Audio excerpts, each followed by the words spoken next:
Bismillahirrahmanirrahim. Sekarang ni saya berada di pintu Gua Gandu, yang mana dikatakan kemungkinan ini adalah di antara laluan terakhir acap di bawah.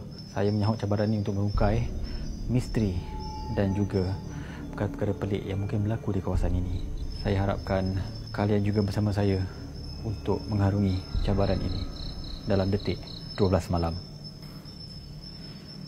Bismillahirrahmanirrahim. Oh, tu dia. Kedatangan saya disambut dengan kelawar yang berlega-lega, dan terus terang saya hanya ditemani dengan kamera ini kerana ramai juga yang mungkin beranggapan saya ditemani dengan kru-kru tim Detik 12 Malam.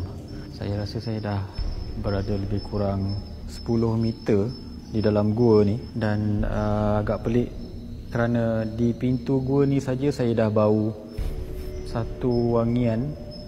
Tak tahu nak gambarkan wangian tu, macam bau gaharu pun ada. Ada lubang ni.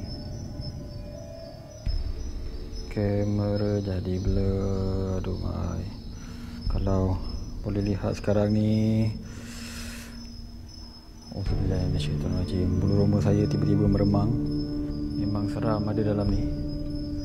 Gua ni luas dan saya memang tak nampak macam mana rupa bentuk muka bumi dalam gua ni. Setiap kali saya suluh ke sana terus jadi blur. Saya tak pasti kenapa. Dan Bismillahirrahmanirrahim, saya rasa ni di antara situasi yang agak cemas bagi saya. Ini antara kelawar yang ada. Muhammad Ashraf bin Hasan, dah lama sangat kau tak balik, Cap. Baliklah, Cap. Hoi, Cap. Tiba-tiba saya rasa macam kurang selesa, dan umpama sedikit keliru, saya tak pasti apakah sebenarnya yang berlaku dalam diri saya. Adakah begini perasaannya menjadi insan yang terperangkap, insan yang kehilangan, insan yang tidak bertemu dengan arah pulang. Tim masuk. Boleh cut ke siasatan kita kali ni? Rasa tak sedap lah perasaan ni. Tolong sangat. Tak sedap macam mana, Mi? Aku rasa macam keliru lah. Apa, Mi? Kau baca apa yang kau boleh baca, Mi? Okey. Aku lepak lu lah. Dalam gua ni keadaannya amat mengelirukan, dan agaknya macam manalah Acap berada di dalam keadaan sebegini. Acap! Weh. Baba. CCTV ni tadi function ke tak function ah? Oh ya ke?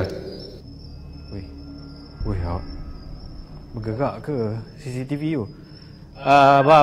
CCTV tu bergerak ke? Yang whole CCTV tu macam bergali-gali.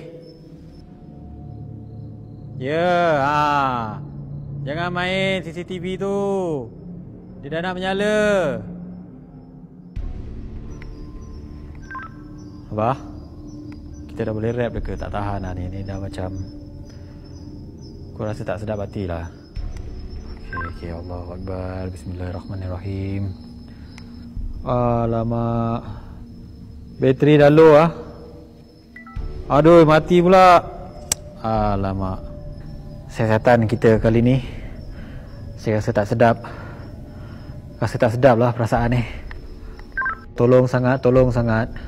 Satu kejadian yang agak pelik berlaku, yang mana lampu infrared CCTV yang terletak di hujung membelakangkan di lorong gua yang menuju ke atas tu, tiba-tiba lampu infrared dia tak berfungsi.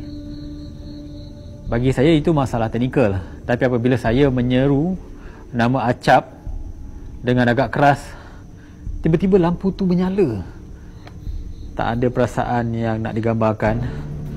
Cuma saya agak kesal apabila siasatan dan operasi ini tidak berjaya untuk membawa Acap keluar